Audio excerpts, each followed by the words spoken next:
Hello students, good morning, welcome to maths class. देखिए हमने कल जो पढ़ा था इम्पोर्टेंट टॉपिक था हमारा रिंग और डोमेन एंड फील्ड। इन सब के लिए हमने कैरेक्टरिस्टिक्स पढ़े थे, ठीक है, यानी एब्डक्शन। उसी पर बेस्ड थ्योरम हम कर रहे हैं यहाँ पे, ठीक है। ज़्यादा थ्योरम नहीं है, हमारे पास एक ही मेन थ्योरम है। तो थ्योरम क्या कहती है कि सिद्ध कीजिए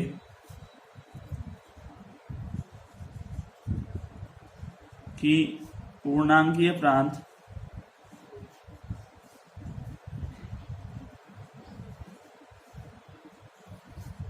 का अभिलक्षण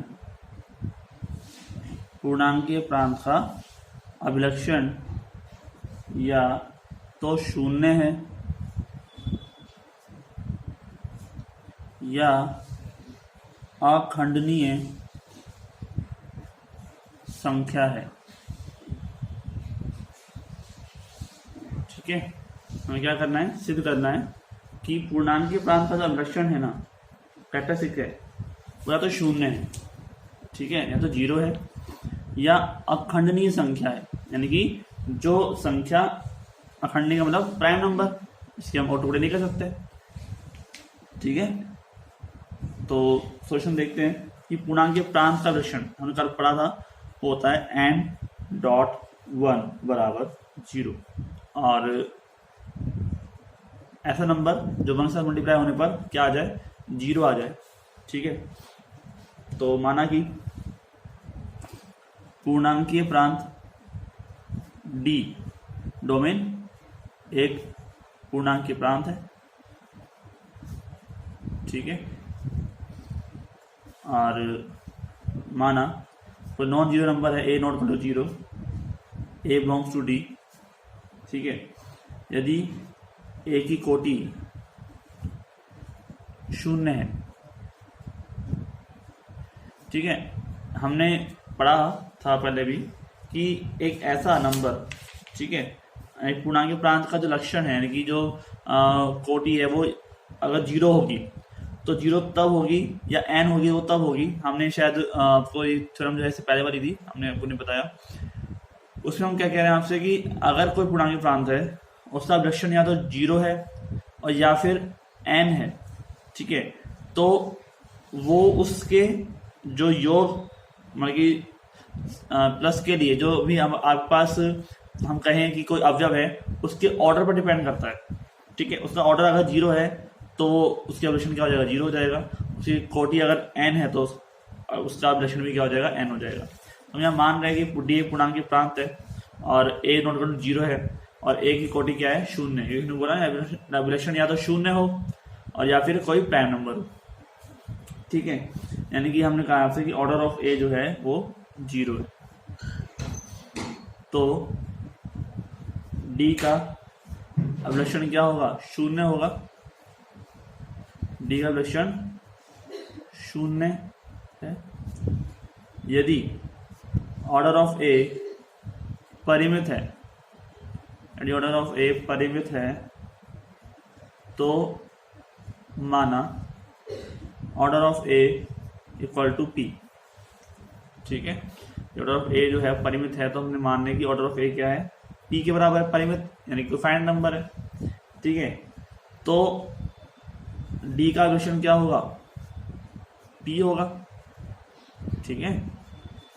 देखो ये जो थ्योरम है वो मैं लास्ट वाले रिजल्ट से बता रहा हूँ कि पूर्णांकीय प्रांत का अभिलक्षण दोबारा बताता हूँ कि शून्य होना या कोई परिमित नंबर होना या n नंबर होना, ये तब डिपेंड करता है जब उसके लिए जो अवयव आपने लिया है, एक कोई अवयव लिया है, उसका भी ऑर्डर वही हो तो आपका अभिलक्षण भी वही हो जाएगा। जो उसका ऑर्डर है मतलब 0 है तो अभिलक्षण भी क्या हो जाएगा, 0 हो जाएगा, ठीक है। अब हम हमारे पास जो अभिलक्षण P हमने लिया, अगर हमें प्रूव करें कि P जो है वो अखंडनीय है, यानी कि प्राइम नंबर है अगर, ठीक है, प्राइम नंबर है, अगर हम इसको प्रूफ कर दें तो इसका मतलब हमारी थ्योरम प्रूफ हो जाएगी, ठीक है। हमें सिद्ध करना है कि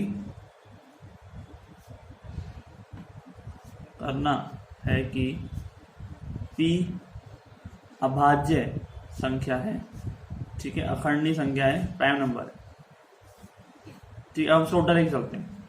तो माना P अभाज्य नहीं है। ठीक है, उल्टा मान के चलेंगे, माना कि P अभाज्य नहीं है।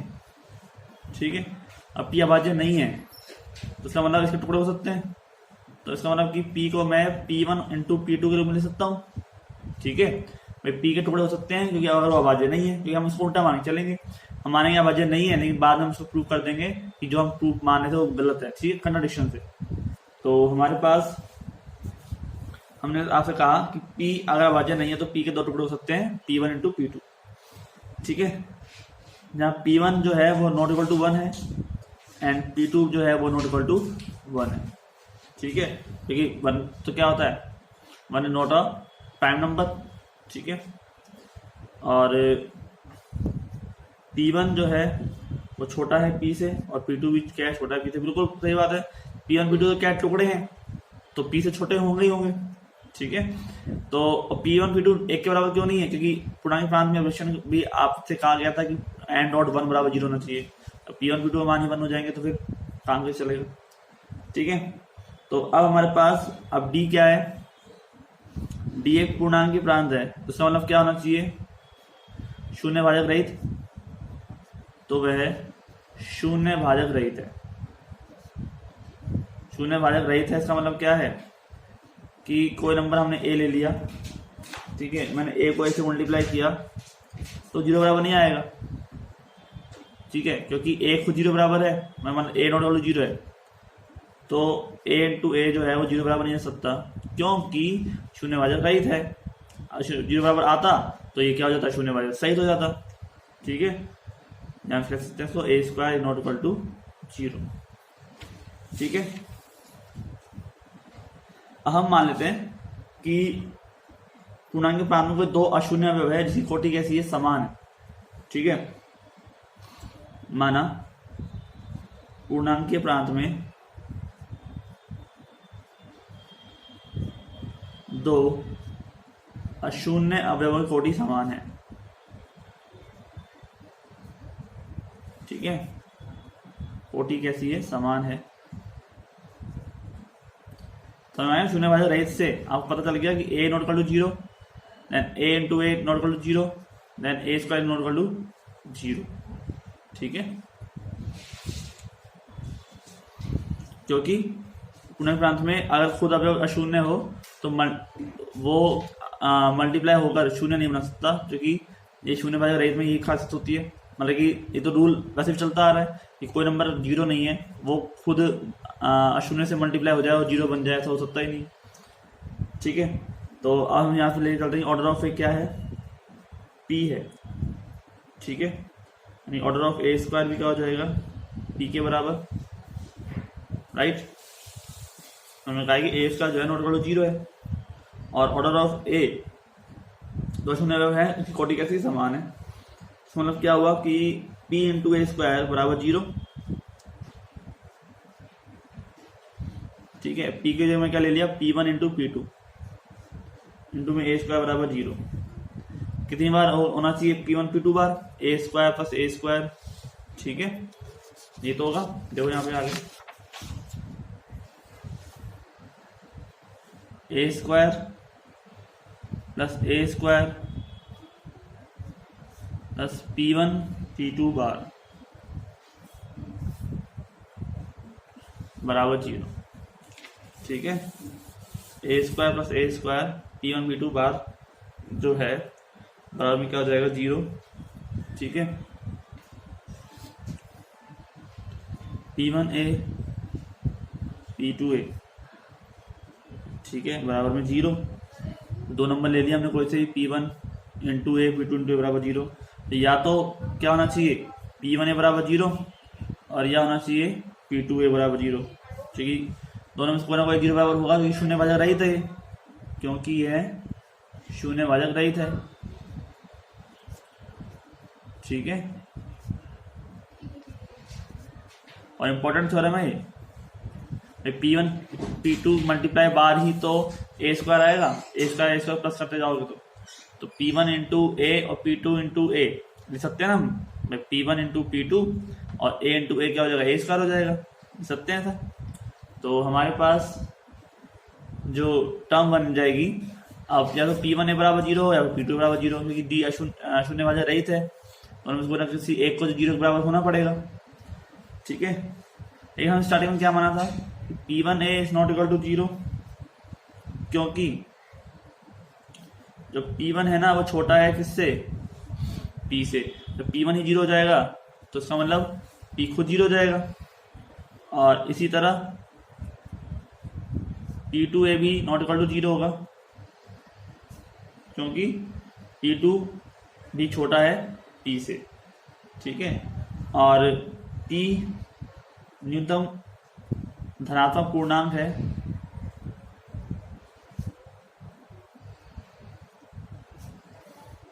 कि P इंटू ए बराबर 0।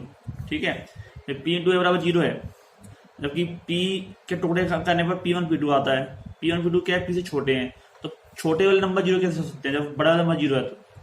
ठीक है, तो इसका मतलब यह क्या हो गया, विरोधाभास हो गया। यह एक विरोधाभास है।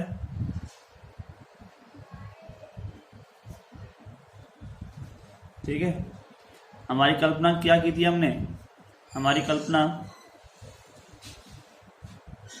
P अभाज्य नहीं है, गलत थी। P एक क्या है, अभाज्य संख्या है। P एक अभाज्य संख्या है। ठीक है, समझ में आ गया। P1 है इज नॉट इक्वल टू 0, क्योंकि P1 is less than P। इसी तरह P2 है is not equal to 0, then P2 less than P, then P जो है वो न्यूनतम धनात्मक पूर्णांक है कि P इंटू ए बराबर क्या हो, 0 होगा। तो ये 0 के बराबर है, P कैसा है, न्यूनतम धनात्मक पूर्णांक है, तो इसके और टुकड़े भी फिर 0 के बराबर कैसे हो सकते हैं, 0 के बराबर नहीं हो सकते। P1 और P2 ऑलरेडी क्या है, P से छोटे हैं। हम आपको एग्जाम्पल से बता सकते हैं इसको, कि मान लेते हैं P की वैल्यू जो है आपके पास कैसी है, मान लो 6 है, क्योंकि हम P को क्या मान रहे हैं, अभाज्य संख्या नहीं मान रहे। तो टुकड़े करने पर कितना आया, 2 और 3 आया, यानी कि P1 और P2 हो गए। अरे P है तो ठीक है, P1 की वैल्यू कितनी हो गई, 2, और P2 कितनी हो गई, 3। ठीक है, अब हम कह रहे हैं कि 6 इंटू ए इक्वल टू क्या है, 0। वो 6 कैसा है, सब छोटा से छोटा धनात्मक पूर्णांक है, वही तो मल्टीप्लाई होकर 0 बना सकता है, क्योंकि यही तो रूल होता है किसका, रूल होता है अभिलक्षण का। अभिलक्षण का ये रूल होता है कि एक ऐसी छोटी छोटी संख्या मिले जो उसके एलिमेंट्स के साथ में मल्टीप्लाई हो जाए और उसको क्या बना दे, 0 बना दे।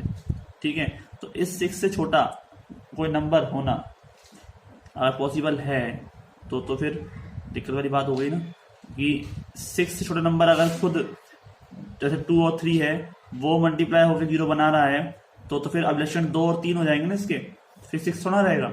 तो इसका मतलब क्या है कि 6 जो है वो एक ऐसा नंबर है जो टुकड़े नहीं कर सकते, यानी कि 6 की जगह वो क्या हो सकता है, 5 हो सकता है जिससे टुकड़े ना हो। ठीक है, तो 6 होगा तो टुकड़े हो जाएंगे 2 और 3।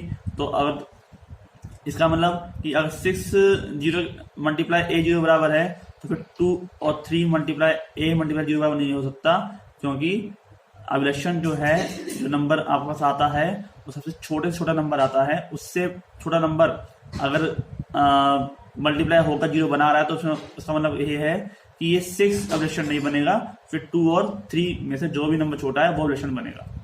ठीक है, तो इसका मतलब हमारी कल्पना जो थी एक विरोधाभास है और P अभाज्य नहीं है। ठीक है, ये गलत है, P एक अभाज्य संख्या है, क्योंकि अगर 5 हो जाएगा तो 5 के टुकड़े नहीं होंगे, और 5 इंटू ए बराबर 0 मान लिया तो फिर कोई दूसरी संख्या नहीं है छोटी इससे जिसको हम 0 के बराबर कर सके। ठीक है ना भाई, 5a अगर 0 के बराबर है, हम ऐसे कह रहे हैं कि 5 छोटी से छोटी संख्या है, छोटी से छोटी धनात्मक संख्या है जिसमें 5 इंटू ए बराबर 0 बन रहा है। तो 5 से छोटा नंबर हम नहीं ले सकते, क्योंकि 5 क्या एक प्राइम नंबर है और 5 के टुकड़े करना नॉट पॉसिबल।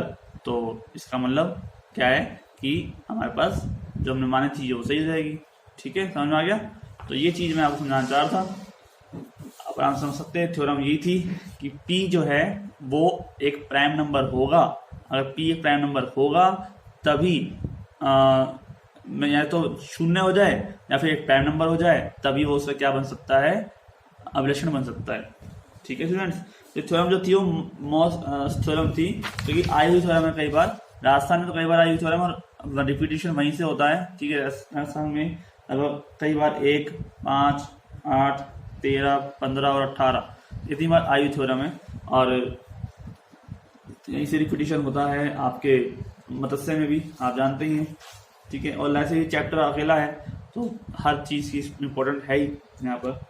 ठीक है स्टूडेंट्स, तो यहाँ पर एक थ्योरम और थी जो मैंने आपको बताया नहीं था इससे पहले वाले में, वो कर देता हूँ। ठीक है, और थ्योरम नंबर है 9। वो थ्योरम भी इसी पर बेस थी, मैं लगा कि कराने की जरूरत नहीं है, ऐसे कर लेते हैं। ठीक है, और वो थ्योरम क्या कहती है कि टू प्रूव दैट, सिद्ध करो, सिद्ध कीजिए कि किसी पूर्णांकीय प्रांत का लक्षण 0 या n होगा। ठीक है, जैसे कि उसके योग समूह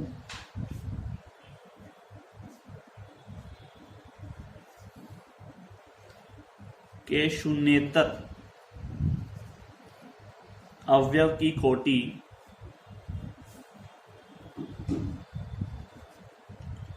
जीरो या n है। ठीक है, किसी पूर्णांक प्रांत का लक्षण 0 या n होगा, जैसे कि उसके योग समूह के शून्येतर अवयव की कोटि 0 या n है।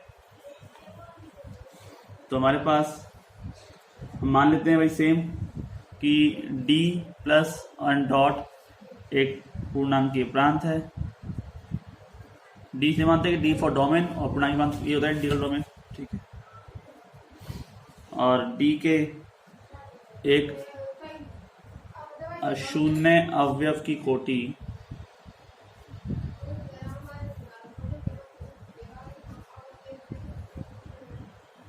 जीरो है, तो डी का अभिलक्षण भी क्या होगा, 0 होगा। ठीक है, ये चीज आप यहाँ पर ध्यान देने वाली चीज है। कोटि 0 है तो अभिलक्षण भी क्या होगा, 0 होगा। ठीक है, और a belongs to d, then a not equal to 0 क्या शून्य है, तो order of a equal to n not equal to 0। ठीक है,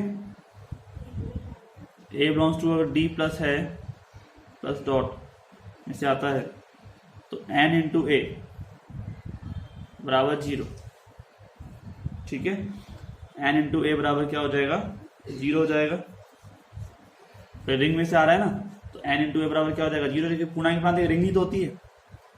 और d बिलोंग्स टू d को अब दूसरा नंबर ले लिया हमने, तो 1 से हमारे पास क्या हो जाएगा, n इंटू ए इंटू बी, ये भी क्या होना चाहिए, 0 बराबर होना चाहिए। कोई भी नंबर आ जाए साथ में मल्टीप्लाई होगा तो वो 0 बराबर ही बनेगा।